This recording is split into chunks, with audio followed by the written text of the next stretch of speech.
Hello everybody, welcome back for another video. Hope you're all having a great day and that you are all doing well. To start things off, international rating agency known as Weiss Ratings has recommended now as the best time to buy Bitcoin, saying it represents cryptocurrency's least speculative investment.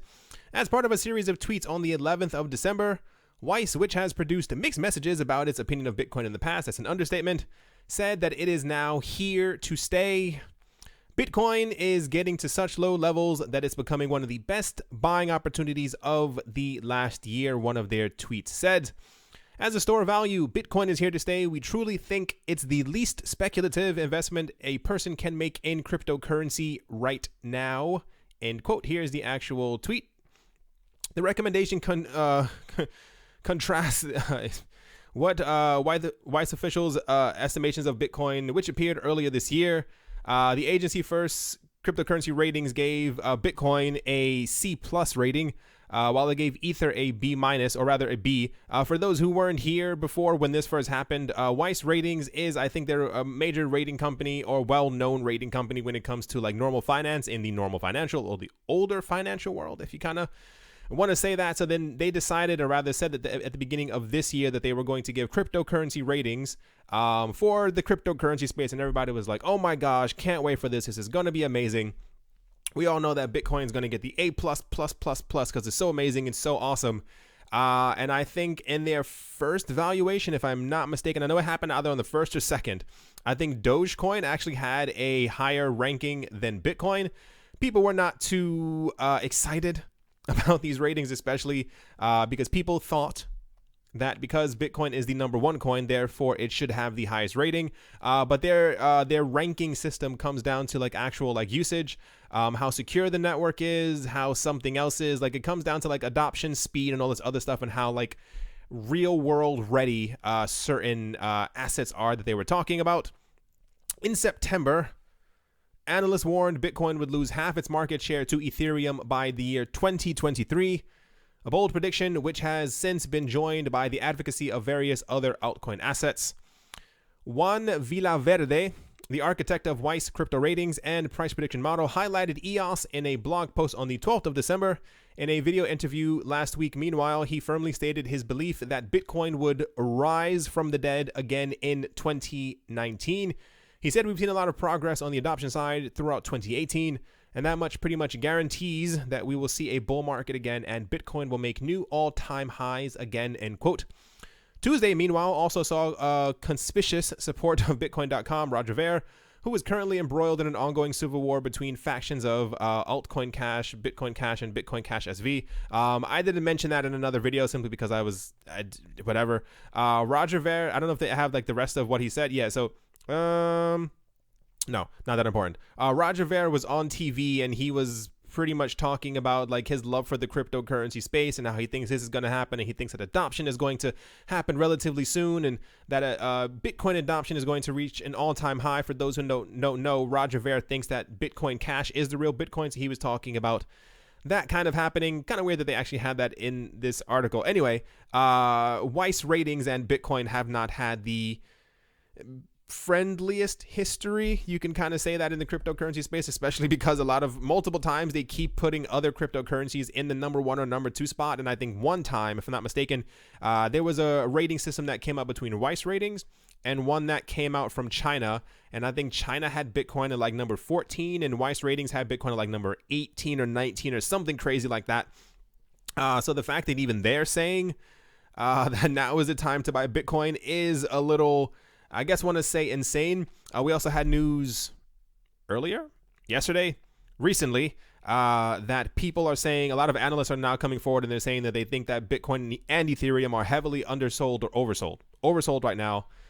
There's been too much selling pressure on these coins. And one of the other things that I was listening to as well a day or two ago or something like that, and people were saying, they were asking, why is Bitcoin constantly being sold off? And the answer was, because it's being sold off. And I know that sounds a little cheeky, or it sounds like a little BS answer. That's a nice way of me saying it.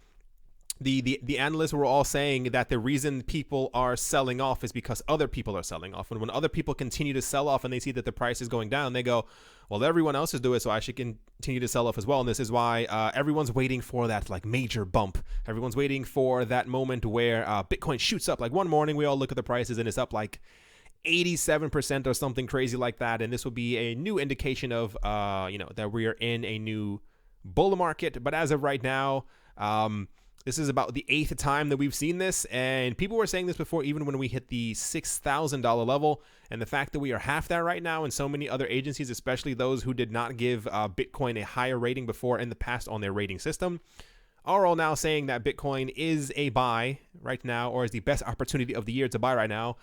Side note, not financial advice. This is what Weiss Ratings said, and I am relaying the information onto you. Alrighty, let's move on.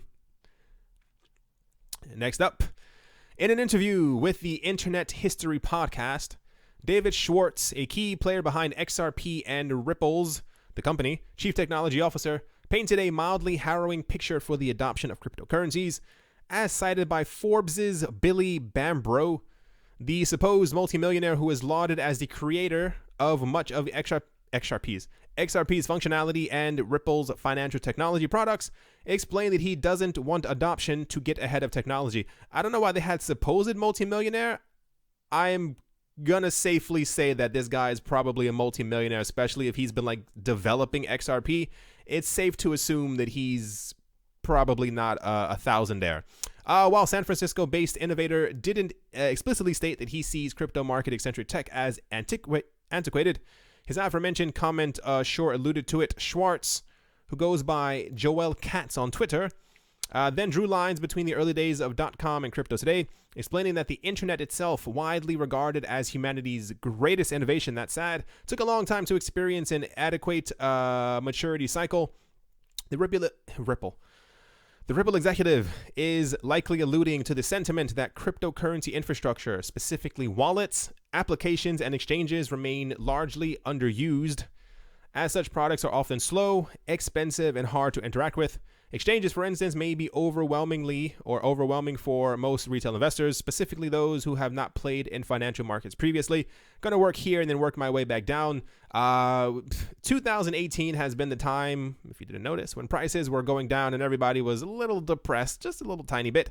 And what we have now is a situation where we have multiple companies and organizations and institutions who are talking about, if you notice in the last video, and the video before that, and the video before that, the last 2 weeks, everyone keeps talking about that Q1 of 2019 is expected to be this brand new boom cycle for the cryptocurrency space, and we're going to hit all-time highs and stuff like that. But the issue is that the technology, while many cryptocurrencies have actually updated their tech, many of them are not specifically ready for real-world, everyday adoption. Like, we need, even like for the Lightning Network, we need a capacity of at least, let's say, 10 to 15 times where it is right now, even though we had news a couple of days ago that it's up by like 1,600%, 1,600% over the last like 2 or 3 months or something like that. We need a lot more than that to be able to handle exactly what everyone thinks is actually going to happen in the cryptocurrency space. We have a lot of crypto exchanges who have definitely upgraded. They are a lot quicker. They can, I think Binance can handle, what is it, like 1 million transactions per second or something completely insane like that. Crypto exchanges, they're definitely ready, but part of the issue right now is, where was it? Yeah. So wallets are okay. A lot of cryptocurrency projects still don't have their own dedicated wallet, especially since a lot of them have been talking about doing this since 2016. Still not there. Don't know what they're waiting for, exactly how difficult it is to implement something that other cryptocurrency projects have been able to do. And I'll focus specifically on apps and more so like dApps. We have a lot of dApplications, that's not a word, decentralized applications that are trying to launch or are soon going to be launching, especially in 2019. Part of the issue right now is not really an issue, but more of the gigantic question mark over everyone's head is, we have so many games that are supposed to be coming out for Tron and for EOS and other people who are still trying to potentially maybe build on top of Ethereum. if we do end up having as many things as all these other companies are talking about, or saying that they're going to have built on top of them, like we had news sometime in the middle of this year, that EOS was eventually going to have thousands of ICOs and dApps built on top of them over the next course of the next 2 years. And this was the middle of this was summer. So let's say the middle of 2020, this is when all this crazy stuff is supposed to be happening. We know that a lot of these blockchains can move quicker than Ethereum. Like Ethereum is, I think, was it 12 to 15 transactions maximum per second. Tron says that they can do around 10,000. EOS at the moment has claimed that they can do, I think it's between like 4,000 and 6,000, somewhere pendulum swinging between those numbers. The issue is that we need the technology to actually be there, because adoption is very, very close. When we have a situation where we have all these mega entities launching and stuff like that in Q1, and in another podcast I was listening to, I think I maybe mentioned this before, they were talking about that people don't realize that when NASDAQ and New York Stock Exchange specifically, I know I keep talking about them, but you have to understand the gravity of them getting into the cryptocurrency space, that when they open their doors, pretty much the entire world, they're letting potentially 500 million other people in the world know that it is now time to enter cryptocurrencies. And when these people start entering cryptocurrencies, we're going to definitely get into a situation where people are trying to buy huge amounts of Bitcoin, and it'll take them maybe a day or two to actually receive their Bitcoin. It may take them a lot longer. If we have some like backups in the web, if we have like backups in the systems and stuff like that, and like ends up taking a long time for people to actually get their cryptocurrencies, this is going to be a huge problem. The technology is going to get there. I personally think it should have gotten there maybe 1 or 2 years ago. I think a lot of cryptocurrency projects in 2016 maybe were working on things, but not as diligently as they were working on them in 2018. I think 2017 was this like super euphoric year where everyone thought the prices were going to go up forever. People weren't even caring about updating their tech. I don't know if you remember. I definitely remember. We had all those parties and stuff like that. There was a party in New York that was on a boat where people got like flashing armbands and stuff like that. There's a video on YouTube where people were trying to like win a Lamborghini and stuff like that, and there were all these like girls and stuff dancing around everywhere, and it's like, I feel like you should have all been developing your systems as opposed to having these crazy parties on boats and stuff like that, and traveling around the world and throwing conventions where people are driving around the streets in Lamborghinis. It's kind of weird. The point is, I think we could be a lot further if, I mean, we're all human. We can't really fault people for like wanting to have fun and stuff like that. The point is, adoption is very close. And this is what I was saying before. It's going to be about the coins that are going to be used and the coins and systems that can be used. If you understood the tonality in my voice, it's ones that pretty much when people start pushing millions and billions of dollars into it, if your system doesn't crash, you are probably going to remain one of the top 10 or 15 coins in the market. The moment any type of hyper negative news comes out about you, like heaven forbid, should any type of other coins in 2019 have like hacks or something like that, or 51% attacks, they're probably done for. Anyway, the point is, just wanted to go over this a bit, at least to kind of give you some type of context. A lot of people think when people say things like this, that they're like lying or spreading FUD, or he's just trying to talk about XRP, and it's like, no, he's 1000% correct. Like, if we end up getting to a situation when Bitcoin hit $10,000 last year, everyone and their mother completely lost their minds and tried to get into the cryptocurrency space. Imagine if we have a situation in 2019 where Bitcoin hits $100,000 and we have an $11 XRP, and we have what are the other coins? Like, we have a $2,200 Ethereum. Everyone's going to try and FOMO into the market really, really hard. And if the tech isn't there, if they can't handle the workload, essentially, we are probably going to have another problem. Anyway, the point is, there's been a lot of news for like dApps and stuff like that I haven't really covered, simply because a lot of them are fall under the category of like ICOs / kind of STOs, and I don't really talk about these things on the channel simply because I can't vouch for the validity of these things. Like, I've spoken about some other games, I think about 2 or 3 games before, because I thought they were kind of cool. But we have a lot of them coming out. People think that the future of blockchain, at least for now, the thing that'll bring crypto into the spotlight, is going to be dApps and video games that are built on top of these networks. Let's see if they can actually keep up with the demand, because at some point they have to be able to, because they are definitely what was it, a couple weeks ago, the people who created World of Warcraft, they're creating video games on top of EOS, and EOS better be able to handle that traffic, because it's definitely not going to be like some dApps that we have right now where there's like 15 people on it. Like if the people who created World of Warcraft can are pretty sure they have the money behind them, and they find a way to tweet and send emails and do whatever else people do to get knowledge out there and tell other people, hey, we created a new game where you can do this and do that and so, and we created this game, and this game is going to be even better. That's potentially, conservatively, 50,000 to maybe 150,000 people who are going to be on there over the course of like a 12-month period, and you got to be able to keep up. Alrighty. Next up, this kind of actually ties almost directly into it. The crypto market may have seen a tumble this year, but that has not diminished interest in the nascent technology.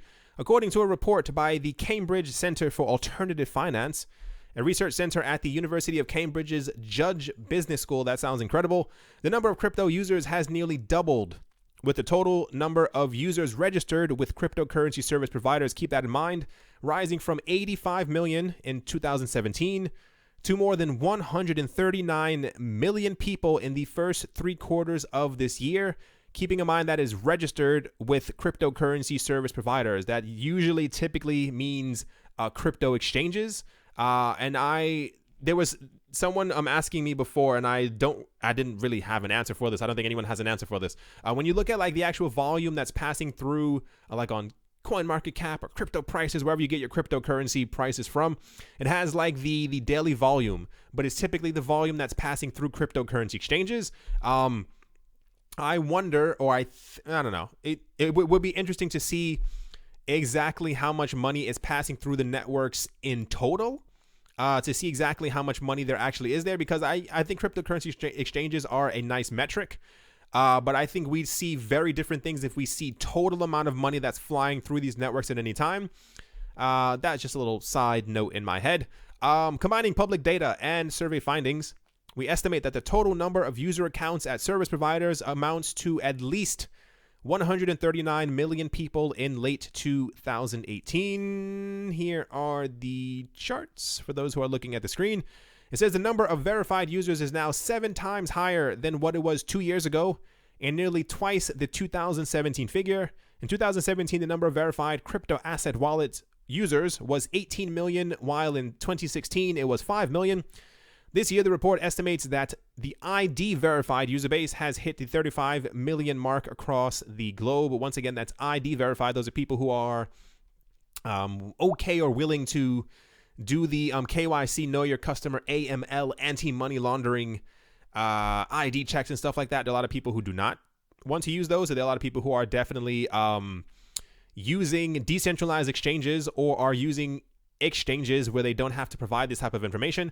Other little side note, I was watching a documentary a couple of months ago. It just hit me in my head when they were talking about ID verified user bases and like who's getting into the cryptocurrency market, because this is a great metric to be able to see people who have used their ID, but there are definitely a lot of other people who are into the cryptocurrency space who are not using crypto exchanges kind of per se. The first side of it is when we were talking about Venezuela and Argentina yesterday, and the amount of people who are getting into the cryptocurrency space, who are buying like not over the counter, but like through like the website Local Bitcoin and stuff like that.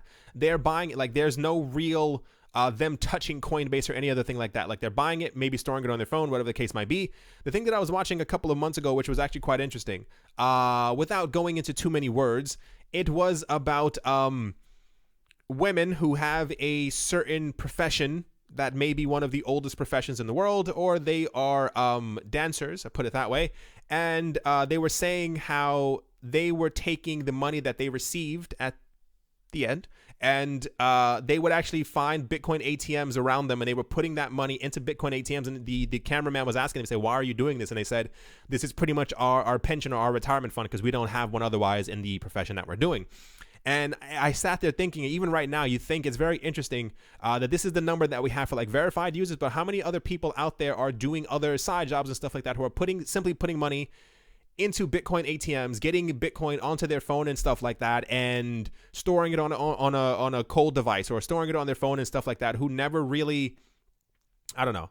You kind of get what I'm saying. It's very interesting. I wonder how many people in total around the world are actually into cryptocurrencies. I think that would be, 139 million is a pretty good metric right there.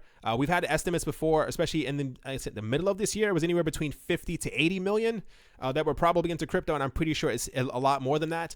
I think when we get to I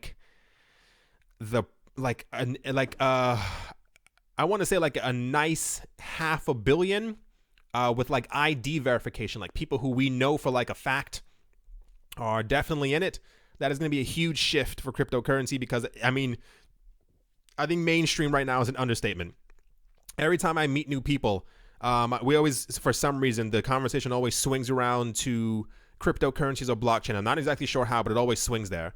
And I always make sure to ask, does anybody know what Bitcoin is? And everyone will know exactly what Bitcoin is. It's always kind of weird.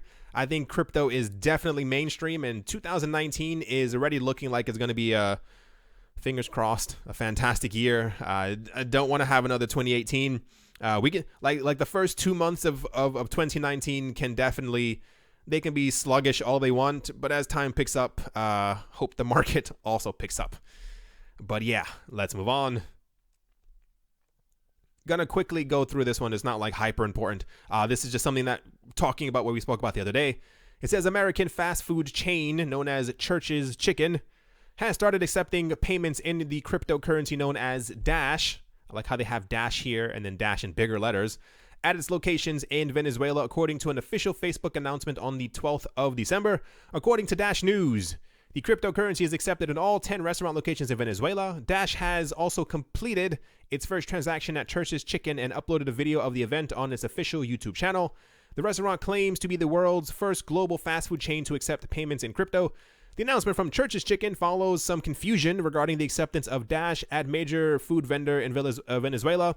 So a couple days ago, it was pretty much that happened that we had news from one of the Dash news people or something like that KFC in Venezuela has started accepting Dash for chicken. I guess you can kind of say that. Later on, KFC Venezuela denied the news, stating that the processing payments with Dash is not a fact, nor has the publication of any of this news been authorized. Shortly after, Dash merchant Venezuela posted an apology on Twitter, talking, sorry, we didn't blah, blah, blah, blah, blah. However, both Dash and KFC confirmed that they are actually in negotiations regarding the possibility of crypto payments. I feel like they should just announce, or rather, I feel like the people from Dash already had clarification that this was definitely going to happen. They decided to tweet about it, and lo and behold, KFC was like, no, not yet. I don't know what they're waiting for. Dash is pretty much one of the largest cryptocurrencies in Venezuela right now. Don't know what they're really waiting for. Anyway, that was just a bit of a, I guess, clarification is kind of the word, because we had news a couple days ago that KFC was going to accept it, and now we know that it's Church's Chicken, and I'm pretty sure at some point KFC is also going to accept it. I don't know what they're really waiting for, or any other major place in Venezuela. Like, I don't see what you would really lose from accepting like stable is actually the word I'm going to use here, a stable cryptocurrency, compared to a fiat currency that is now over 1,000,000% in hyperinflation. I feel like just like a countrywide thing where everyone is like, hey, we now accept Dash would be a lot more better for the economy than taking your time and waiting for a special announcement. But yeah. Next up, where is it? It says, not really earlier today, I think it was yesterday. Two of the world's hottest fintech startups, I wouldn't use that word, the US-based Robinhood and the UK-headquartered Revolut, separately announced new product offerings that would greatly benefit the crypto industry over the long period and put pressure on Bitcoin-hostile banks to begin modernizing their service lines. If you guys were here yesterday for the video I was talking about where I was trying to send money to myself and it didn't work, I'm a 1,000% believer in cryptocurrencies right now because banks need to really get it together because they're just completely awful. Revolut, which recently achieved a $1.7 billion with a B valuation, announced yesterday morning that it had received a European banking license, enabling it to begin rolling out insured bank accounts to its more than 3 million customers in early 2019. There's that time frame once again. Here's the tweet of it, scrolling by it. The firm, whose app already features a built-in cryptocurrency exchange and will soon support commission-free stock trading, also plans to begin offering personal and business loans within the near future. They said with the banking license now secured, commission-free stock trading progressing well, and 5 new international markets at final stages of launch, we are living up to our reputation as the Amazon of banking. Said this was said by Nikolai Storonsky, founder and CEO of Revolut. They said our vision is simple: one app with tens of millions of users where you can manage every aspect of your financial life with the best value and technology. There's another quote, not going to read through that. Here is the other news. Stock trading app in Silicon Valley darling, who wrote this article? Robinhood has also expressed its desire to become a licensed banking institution. And while the firm has not yet achieved that goal, it did take a major step toward becoming a viable digital banking alternative. Hours after Revolut revealed that it had received a European banking license, the $5.6 billion Robinhood announced that it was more than 6 million customers, up from 3 million in February, could begin registering for early access to its zero-fee checking and saving service, which offers an industry lead of 3% interest rate. That's wonderful. In lieu of wanting or waiting to receive full-fledged banking charter, Robinhood is offering the service through its broker-dealer license and says cash deposits will be insured by the Securities Investor Protection Corporation, or the SIPC. Up to $250,000, customers will receive a free debit card, as well as zero-fee withdrawals at more than 75,000 ATMs across the United States. That actually sounds kind of cool. The point is, rather, all of this, what is kind of getting to, and I'm very glad that this is actually happening. For some reason, not even for some reason, banks don't like cryptocurrencies unless they are heavily into it, and they have been lying, and there's something that you'll see in a couple of seconds.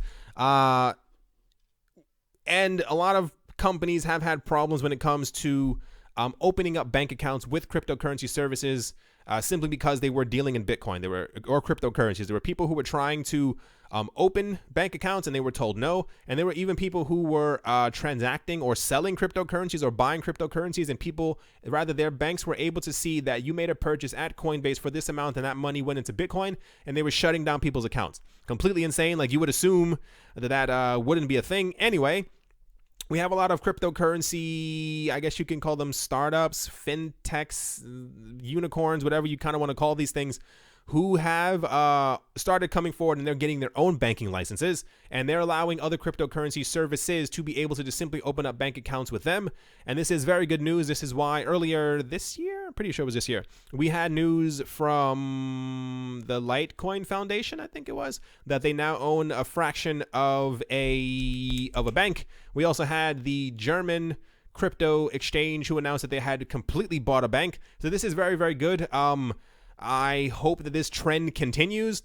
If banks won't adapt and start using crypto or change their horribly slow and antiquated services, it's time for other really rich people. I don't know this guy, but I assume he looks rich with the watch on his arm. Anyway, to start buying up banks themselves, because it's really going to help the cryptocurrency space when people are trying to open up bank accounts that are specific for cryptocurrencies, especially other people who are also, there's like a trend now as well where they're opening up cryptocurrency, they're making their own crypto bank, if you will, but they're also allowing you to be able to store your crypto with them as well.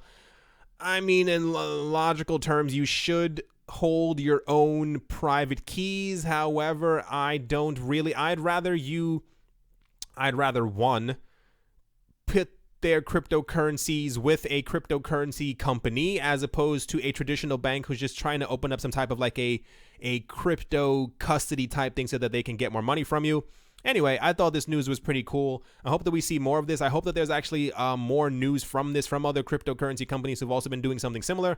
Maybe they're just waiting to release the news. But as of now, even if it was just these two and the other two that we were just talking about that do it, that's already 4 more options than we had before. And hopefully people don't have to get their banking accounts shut down simply because they're trying to buy cryptocurrencies. That's completely insane. Next up, Google data shows that "what is Bitcoin?" was the most popular search question in the United States and the United Kingdom for 2018, showing Bitcoin has topped public consensus online this year. Capping various achievements and search rankings over the past 12 months, Bitcoin's latest price volatility saw interest in understanding its peak, again following a period of price stability. What is Bitcoin? Currently tops this year's What Is search list, while the annual listings also includes one other cryptocurrency related entry. While Bitcoin has topped the list of What Is, the major currency lost its rank on How To queries to the second top cryptocurrency known as XRP. During 2018, users were Googling more on how to purchase XRP, with how to buy Ripple making it to the 4th place in Google's How To list, while Bitcoin is currently ranked at the 8th position. It's kind of weird that the article is just about Bitcoin when XRP was the 4th and Bitcoin is the 8th. Anyway, the point is, what we're seeing right now and what we saw sometime last year, or rather, I'll put it to you this way. In 2018, this is why I always say it's very interesting as time goes along and we're able to see the history of what happened to cryptocurrency through graphs and charts and stuff like that. In 2018, people were composing charts and graphs, and we saw that in 2017 as Bitcoin was slowly percolating and getting ready to start rising in value, and actually was rising in value. It was right before there was a huge uptick in people Googling what is Bitcoin, how to buy Bitcoin, how does Bitcoin work, how do I get some Bitcoin. So this is why XRP is actually quite interesting in this as well. This leads us to another situation where we are in a position where Bitcoin and other cryptocurrencies have fallen so low in price that people have become interested in trying to get back into the market. And typically what we've seen before in the past is when people outside of crypto are very interested in it and trying to figure out exactly how to get into it and figuring out how to buy this asset, it's because they psychologically also think that the prices are very low and they see some type of an upswing in them. And this is typically, once again, what we've seen before in the past before prices have gone back up. That's not to say that prices are going to go back up, but you kind of get what I'm saying. Very interesting times ahead. I mean, man, if quarter one of 2019 doesn't do it, I really don't know what will. To kind of finish things off, this one is probably the best news story of the day. Allianz Allianz CEO has called on global regulators to outlaw cryptocurrency, contradicting the company's chief financial advisor who said Bitcoin would be a good buy under $5,000 earlier this year. The chief executive of Europe's biggest asset manager, Allianz Global Investors, Andreas Utermann, expressed his thoughts on the regulation of digital assets, holding that global legislators should ban it completely. New York Times reported he said that crypto assets have wiped out people's savings this year amid a year-long bear market. That's him half smiling. He said you should outlaw it. Personally surprised that regulators haven't stepped in harder. But the executive apparently does not realize that governments cannot just turn off Bitcoin on the protocol level. In fact, Bitcoin was specifically designed to be a censorship-resistant money. So. Utermann delivered his comments at a panel discussion in London this week, sitting next to Andrew Bailey, head of Britain's Financial Conduct Authority, or the FCA. While Bailey said that Utermann's approach is quite strong, he also added that crypto assets hold no intrinsic value. In March of this year, the FCA created a task force to investigate the benefit and risk of digital cryptocurrencies. Apart from the CEO, Allianz as a company has been surprisingly receptive of cryptocurrencies. However, in July, a company spokesman, his name was Christian Weisshuber, revealed that Allianz is exploring products in the field of crypto assets, particularly in the industry of insurance. He said insurance for cryptocurrency storage will be a big opportunity. Digital assets are becoming more relevant, important, and prevalent on the real economy, and we are exploring product and coverage options in this area, end quote. More notably, though, Utermann's recent statement contradicts Allianz chief's financial advisor, Mohamed El Erian, just a few weeks ago, where he said, and I do quote, "I think cryptocurrencies will exist. They will become more and more widespread, but they will be part of an ecosystem. They will not be dominant as some of the early adopters believe them to be." Yet again, another situation where another corporation doesn't like or claims that they don't like cryptocurrencies, even though this is why I love the internet, because you can find all that information, especially when they were probably praising it and or speculation, buying it over the last couple of months. I was going to say years, definitely the last 12 months. Anyway, I thought that was quite interesting. We also have, we always have tons of news like this, and I can only assume in the next 2 years, they will, speculation, they will probably have their own cryptocurrency services. I'm going to assume that they are probably going to try and have like a crypto custody platform, just kind of how I see things. And I can assume over the next 2 or 3 years, they're probably going to go on television talking about how they were one of the first early adopters in cryptocurrencies and how they definitely saw the future prospects for this thing and how it definitely has helped many of their clients. It's how it always works out. All the people who are praising cryptocurrencies right now were lambasting it. Is that a word? Talking negatively about cryptocurrencies in 2014 and 15. And now, lo and behold, these are some of the people who are talking about that crypto is going to be around forever. I hope you all enjoyed. Hope you all are having a great day, a great morning, a great afternoon, a great evening, wherever you are, wherever you might be. I hope it's absolutely fantastic. Thank you once again for watching and listening. I do appreciate all of your support more than you could possibly begin to imagine. Thank you once again. And yeah, I'll talk to you all soon. See you.